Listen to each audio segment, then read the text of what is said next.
Greetings everyone, I hope you're well and having a great day. I'm Donovan and welcome to Burnout and Brake Stuff. In this week's video, we're going to be covering what I want to call Wrinkles and Rust. We're going to perform an automotive autopsy on a 1973 Roadrunner that was pulled out of a salvage yard for parts. And let's just get right into it and go over what we have. And it's one of 19,056 1973 Roadrunners, and it happens to be a 318 3-speed car, manually shifted on the floor, of which they made 1,242 of those. So let's go ahead and head outside and give this thing a review. Automotive autopsy, Wrinkles and Rust. Okay, let's see what followed us back from Underwood, Washington, up by Hood River, Oregon, just north of there. Ryan from McLovin Garage and myself went to save this thing from the crusher.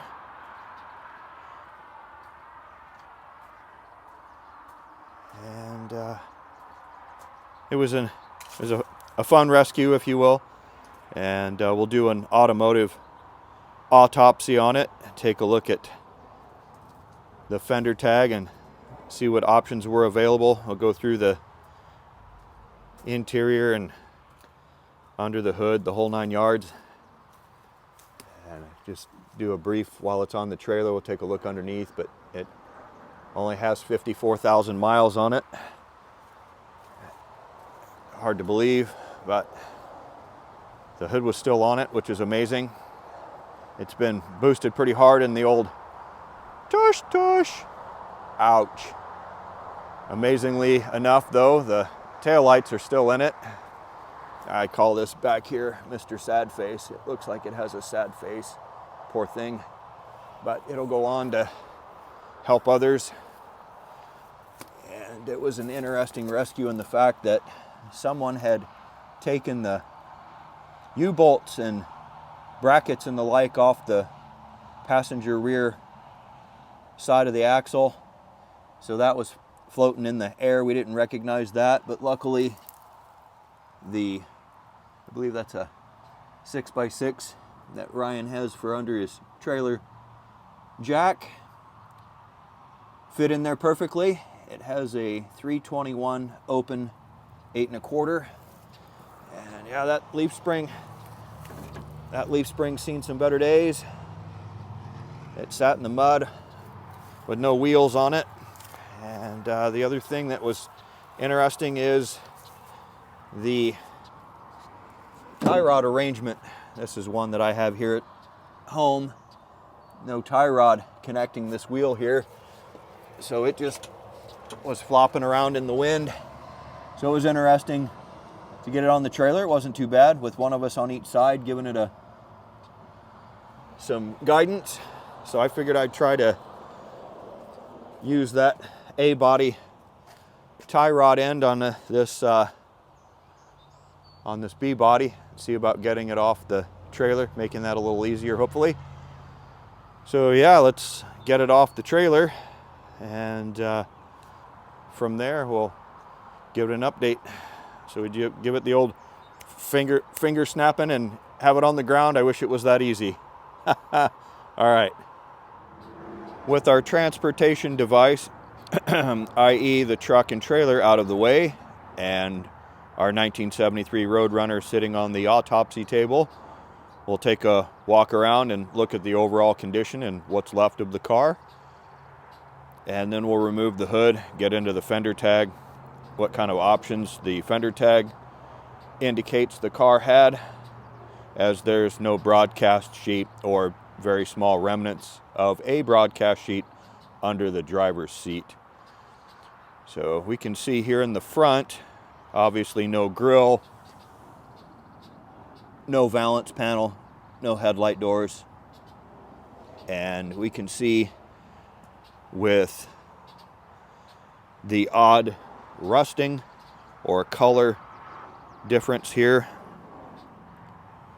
from the driver's front fender. That paint's gone from that for some reason, but it's still on our, I guess that's a header panel. Not sure about that nomenclature. And we can see the passenger side fender is also blue, and our hood has some damage that was once repaired.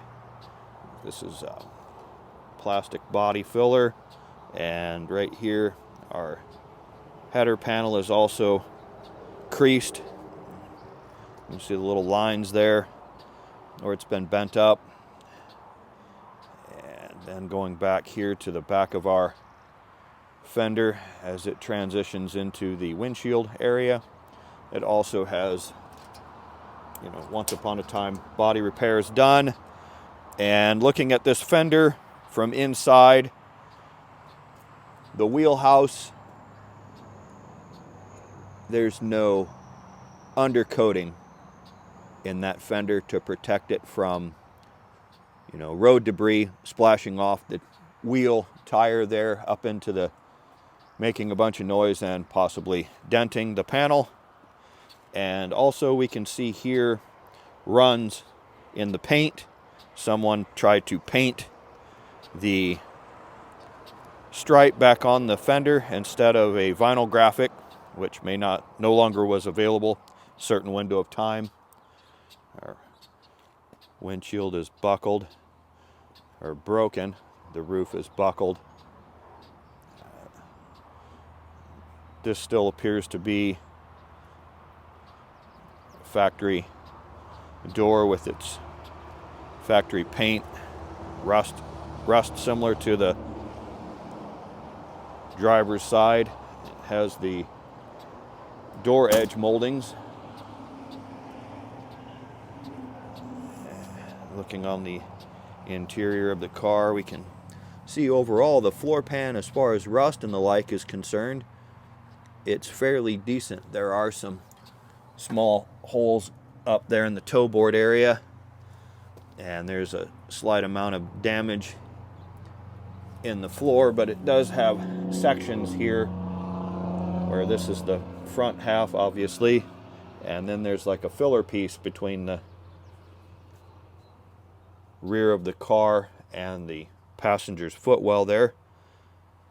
So that's in, floor pan is overall in pretty good shape and quite usable for patch repairs, especially on the driver's floor, which we'll get over there as we make our way around the vehicle.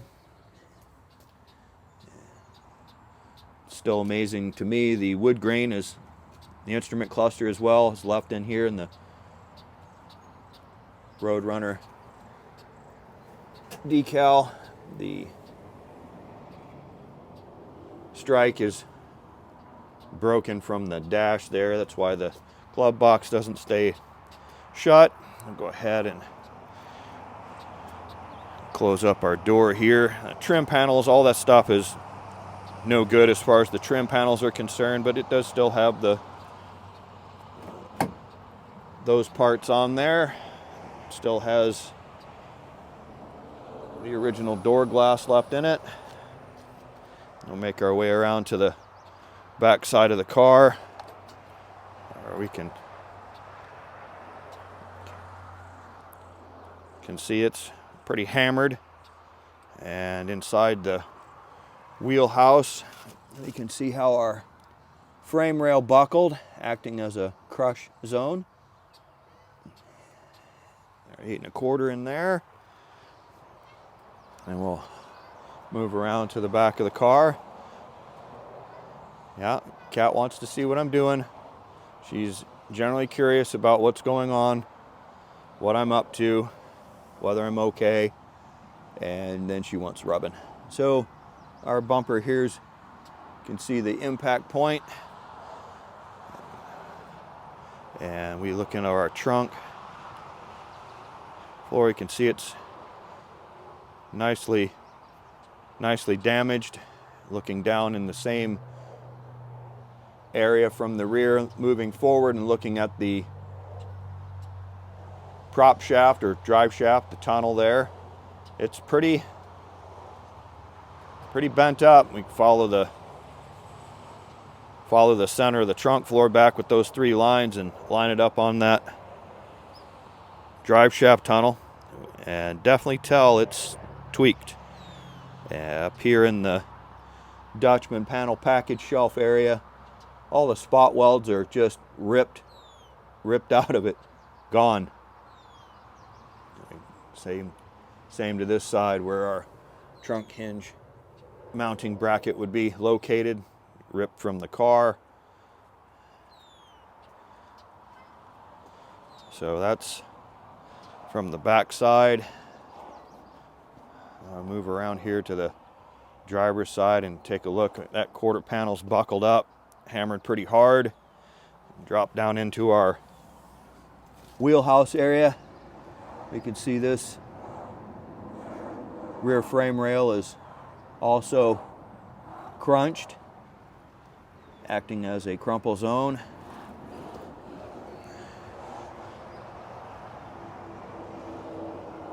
Roof is pretty scarred up, and go ahead, and the outer door handle's still good.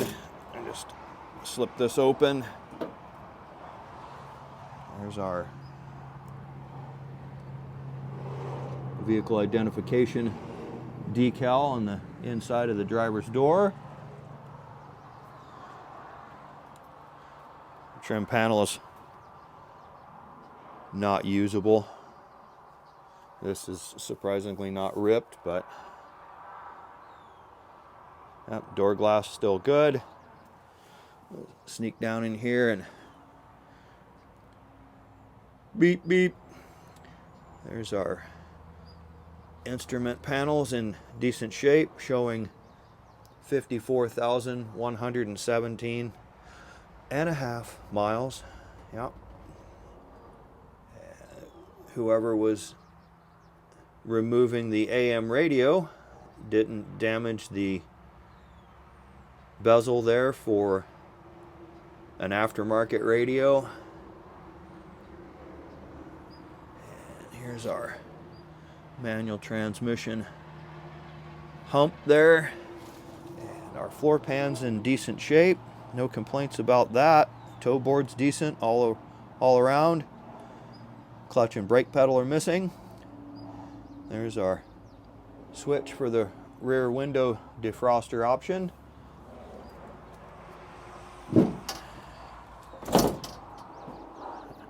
I removed the door strikes to make it easy opening and closing the door there. And then our passenger front fender.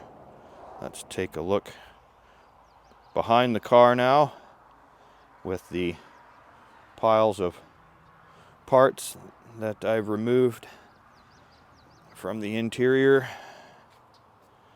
And I doubt the frames are any good, but the emblems on the seat uprights, those little metal bars, they're necessary for recovering a seat. Those don't come with legendary reproduction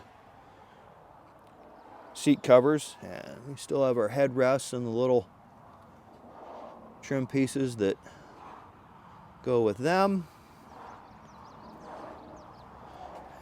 And let's get this perspective here of that back seat upright.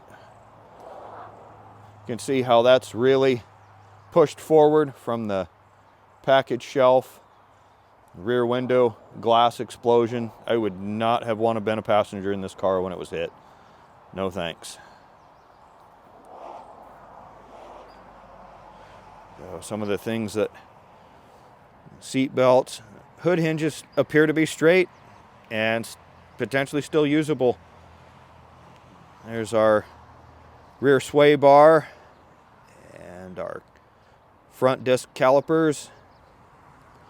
The dealer add-on air conditioning and rear window defroster kit there. It seems like an odd option until we take a look at where the car was potentially originally sold. So there's our, I guess, Dutchman panel it's called, our package shelf. We can see how it's destroyed. So it's quite a mess. Maybe some of that sheet metal under that trim right there could be used for a vinyl roof car.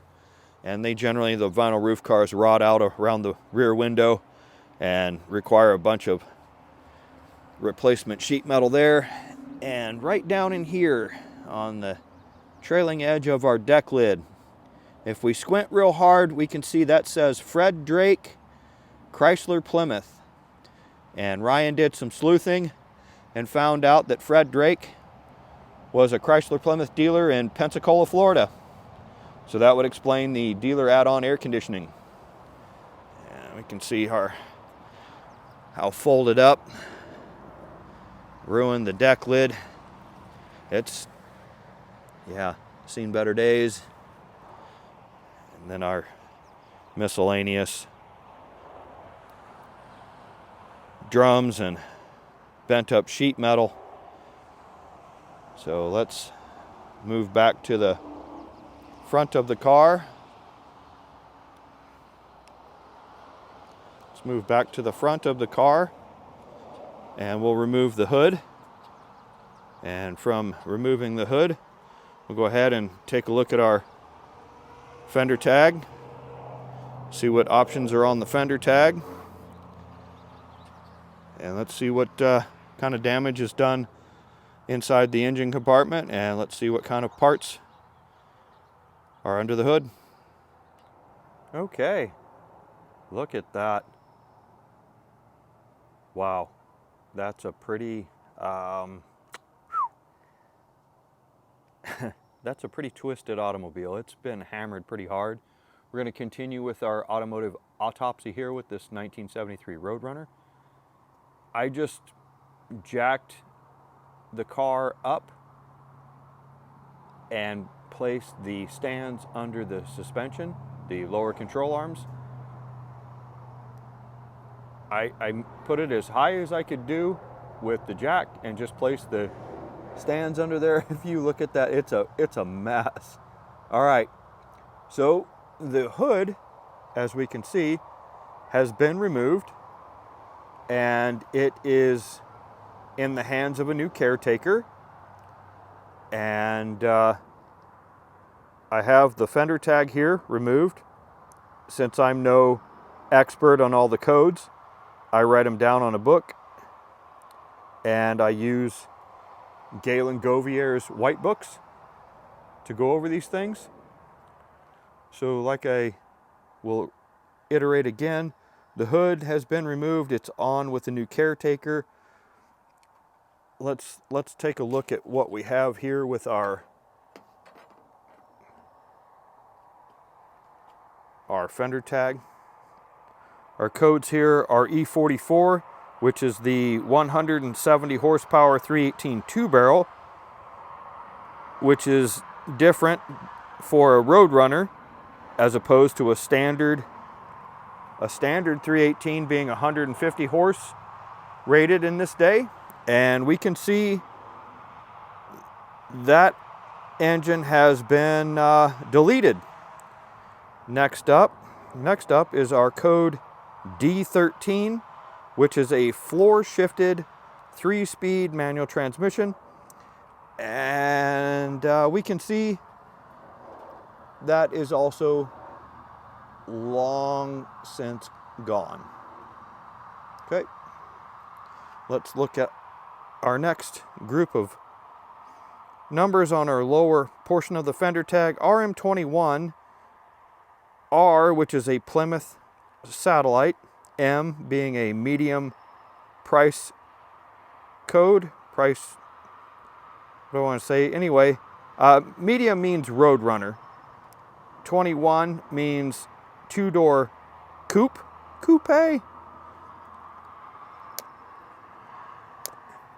Okay, flip up my, so G is once again 318, 3 is 1973, G is the St. Louis build plant, 187032, this is our sequence number. All right, GB5, and that means bright blue metallic. It's obvious the firewall, inner fenders and the like are still painted its original color, and our exterior is still its original color. Then we want to look at G2B5. Wait a minute, that's C2B5, which means a deluxe interior in bright blue. So let's check out our interior. In our earlier segment of the video, I removed all of our interior seating to clean off the floor and to give an accurate representation of the condition with our floor pan. So this is really an interesting, I guess, deluxe interior, as they put it. It has a really nice pattern. It's a little difficult, you know, after all these years, it's a little difficult to see. I mean, if you spent your time laying out in a salvage yard and, you know, weathered and the like, this is what you would also feel like. So here's our interior, and let's continue on with our coating. BB5. Not sure about the first B in that, but the B5 means that is the upper door frame is bright blue as well. We can see how Chrysler painted their cars, and as you'll recognize right here, they didn't waste much paint. They painted the perimeter of the door and left the interior section of the door in primer. And over here on the passenger side, since that trim panel was somewhat usable, I went ahead and pulled it out of the mess and placed it on the door. Okay, it's obviously wrinkly, as you can see from the bottom, and probably not usable, but it does have a steel backer. And you know, that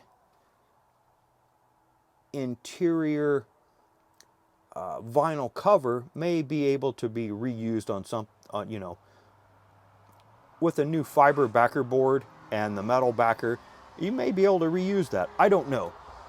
You know, I don't know what's available for this. Obviously, this car is something that is a salvage car.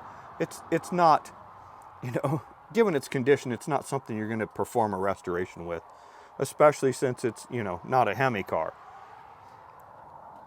because it requires every bit as much money to restore. The only difference between a Hemi car and any other restoration is the price of the Hemi. On our door tag here, we will see a date of manufacture 4 of 73. On our fender tag, we see a scheduled manufacture date of March 12th, 1973, and a sequencing number, you know, build number 177-645. So you can see the difference from the time they ordered or, you know, made a broadcast sheet for making this car. That's how long it took them, from March 12th to April, to get this down the production line. All right, next up, let's see what we have here. GB5. This is our roof color. It does not indicate having a vinyl roof, so the roof color is painted the same color as the rest of the car. And what do we have there? That is a U, which means it is a United States build code. It's not a foreign car. All right, we'll back up here a little bit and take a look at the absolute damage done to this poor thing. It has been hit so hard in the rear. It would not, like I said earlier, I would not want to be a passenger in this car. So that's pretty brutal.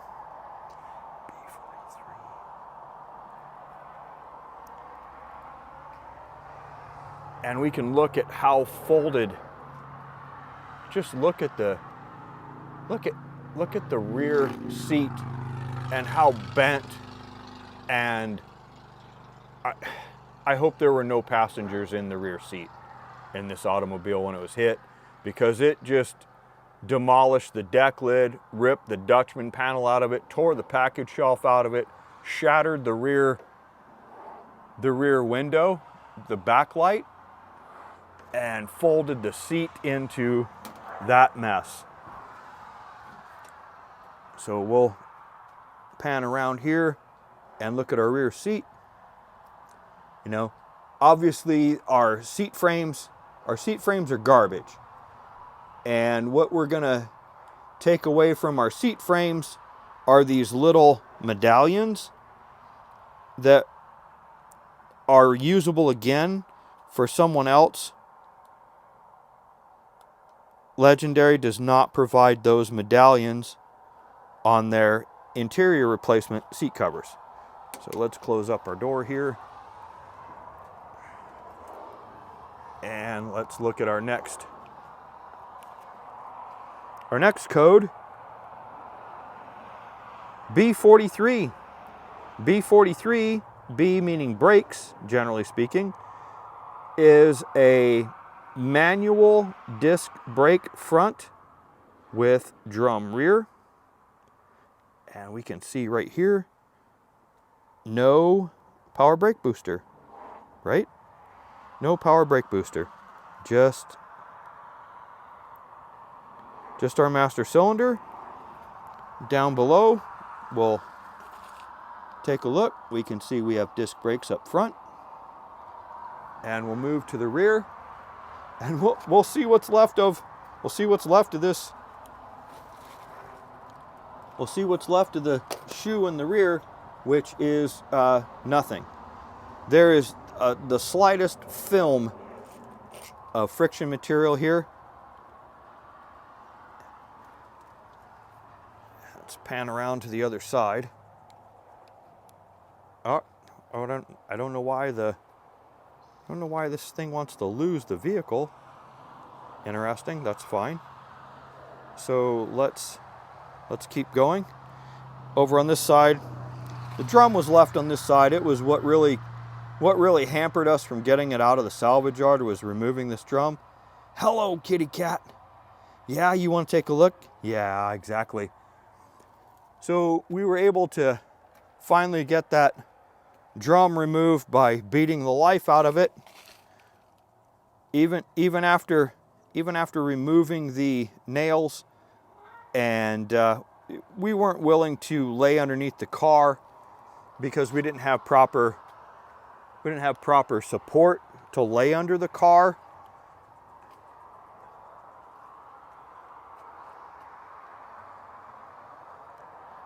And remove that drum by taking the adjuster and backing it all the way off. So it made it a little bit difficult. Here's our front disc brake calipers. Yeah, she's really talking to me. Yeah, you gonna talk? You're shop cat. So she's interrupting. I apologize. G11 is our next. Our G codes are our glass codes. So G11 means we have tinted glass on all windows. So let's look at what we have left, because obviously there's no backlight. That's gone. So we have 3 of the 4 windows that are still Chrysler. Yeah, right there. It's a little bit hard to see. Yeah, there it is, PPG Chrysler, and that proper date coding for 1973 if a person was looking for those. These windows will polish out, and they're not scratched up. They'll polish out and be usable for another vehicle. However, our factory windshield here, our windscreen, it's done. It's the roof buckled, and that glass is finished. So we have 3 of the 4 windows, the tinted windows. Hello, cat. We have 3 of the 4 windows that are still usable. Now let's move on to our next glass code, G36. G36 are our left and right outside racing mirrors. And G36 happens to mean they are color keyed to the body. So they would have been in the same B5 blue, and our driver's side is a remote mirror, and our passenger side is a manually adjusted mirror. I really wish they would have gone ahead, and it would have been so much better if they would have put a remote adjustable mirror on the passenger side and put that adjustment on the dash, because the driver can roll down the window and manually adjust the mirror all they want. However, they have to get out of the vehicle to adjust the other mirror, or they have to have a passenger in at the time to get that mirror adjusted. Here we can see, here's our adjuster on the door. Someone just ripped the driver's side and passenger side mirrors off of it. So I guess they were fine with them both being manually adjusted on whatever car they were going to put them on. So let's close this, and let's take a look at our next coating here. Our sun is going down, so it's getting a little bit. J45. Now we're looking at hood tie-down pins. Well, our hood is missing. Look at that. This thing just... yeah, my gimbal just wants to do whatever it wants to do. So obviously our hood is missing, but earlier we could see it was a factory hood pin car. The hood pins had tie downs, the lanyards. So next up is our J52 interior hood release. So we do still have our interior hood release. It's there. And under our dash on the interior, I think we're getting too dark at this point. Yep, we're gonna have to conclude this now. Okay, I'm done. Okay, now that we have some daylight, let's get back to our automotive autopsy here and seeing about our options, and let's continue on. So once again, we'll just go back with our J52, and with J52, that's our interior hood release, and we can see it's still intact here. Our cable running into the interior of the car.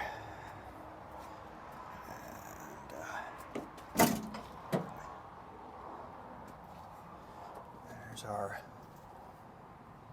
hood release, that's still present.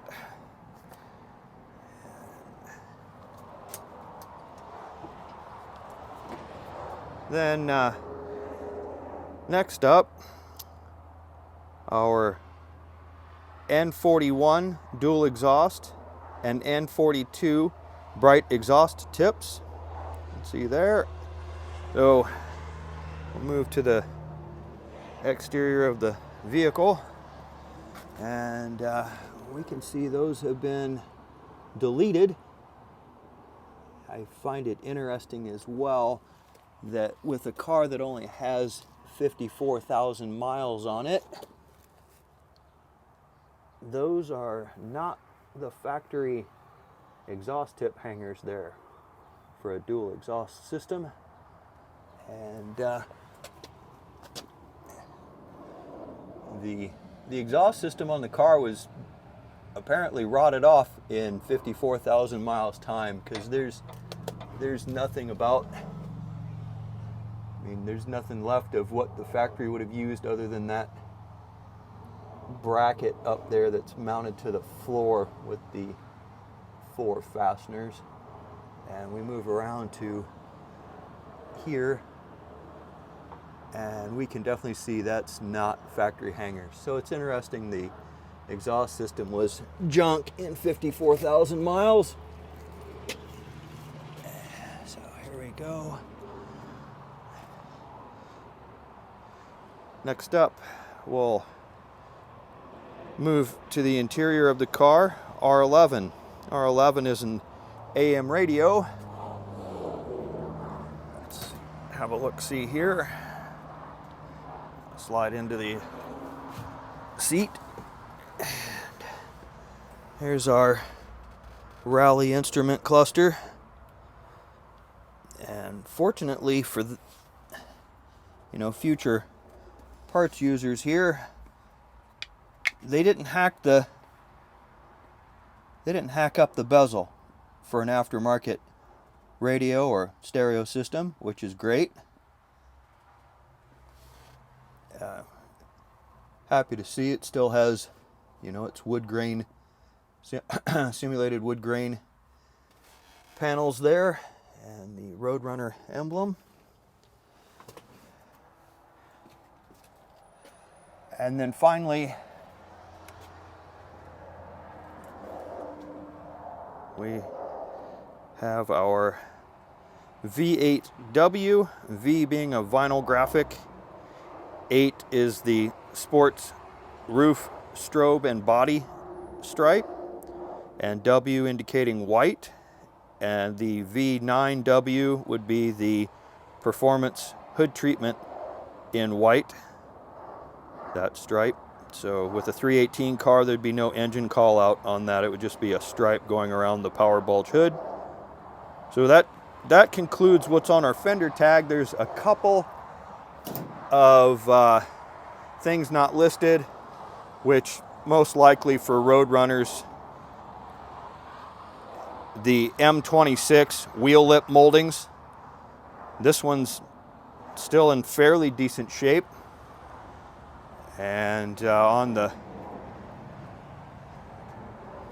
driver's side rear, that one is bent up a bit. However, it looks like that is something a trim person, somebody who straightens trim, they could possibly fix that. On this side, passengers, they've been deleted, no longer present. And walking back around to the driver's side interior of the car. Okay, maybe this thing does not like cooperating with me.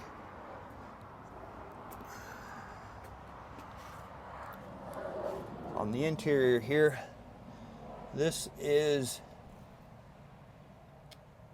H31 rear window defroster. So there's the switch, and believe it or not, it was still present in the package tray. As we can see once again, nope, it's in the package tray is now in the back of the truck with the rest of the parts headed for the metal recycler. So that's that portion of it. And I made an error earlier in my description, and I called this a deluxe interior. It's a custom interior, is their nomenclature for it. And I do find the pattern interesting. It almost reminds me of marbling, and you can definitely tell it must have the 54,000 miles on it. I mean, look at the seat; it has one tear in it. And it's quite possibly from sitting in the salvage yard and people taking it apart. I believe I'll have some pictures to show of what the car looked like in the salvage yard, because it was not clean like this. and the all of its interior pieces, and the ruined deck lid and the ruined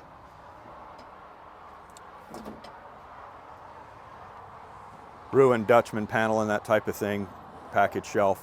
That was all in the interior of the vehicle. So moving back to the front here, this right here is where this vehicle is damaged originally, in this front frame, or this inner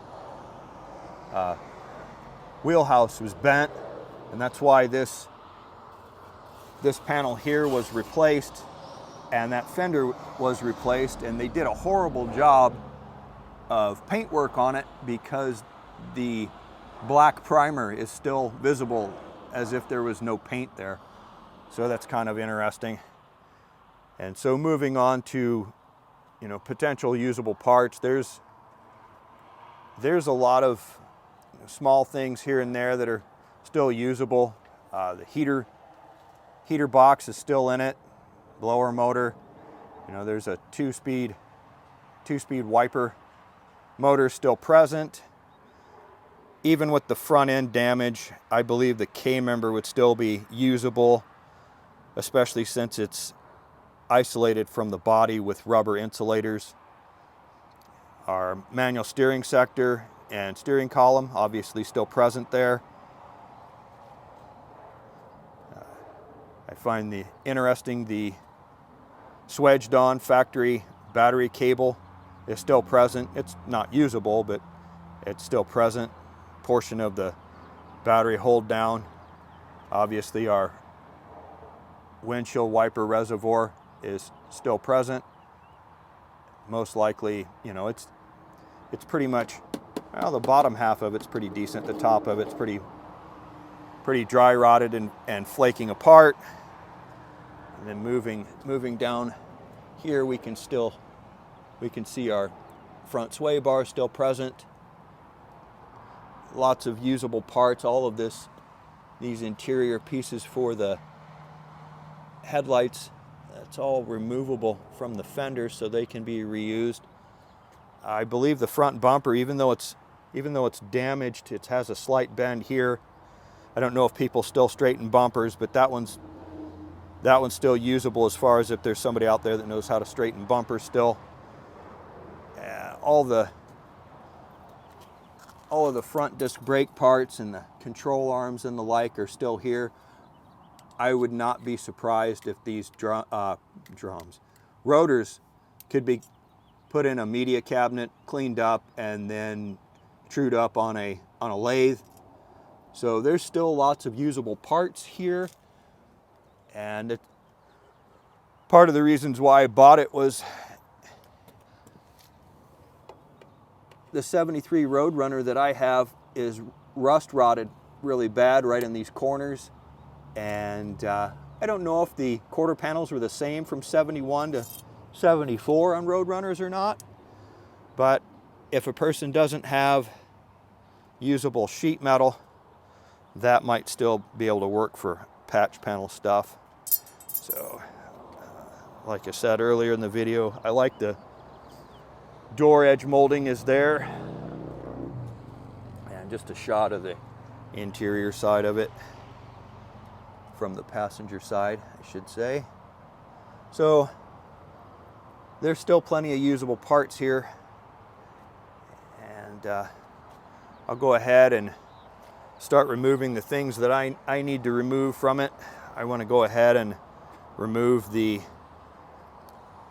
taillight assemblies and the like. There's the license plate light is still located under the bumper there. That's still usable. So, you know, 8 1/4, that's 321 open differential.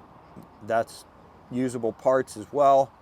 So, you know, somebody looking for different gear set for an 8 1/4 instead of something in the 2s, that's usable. And I think it was dark the one day as well with the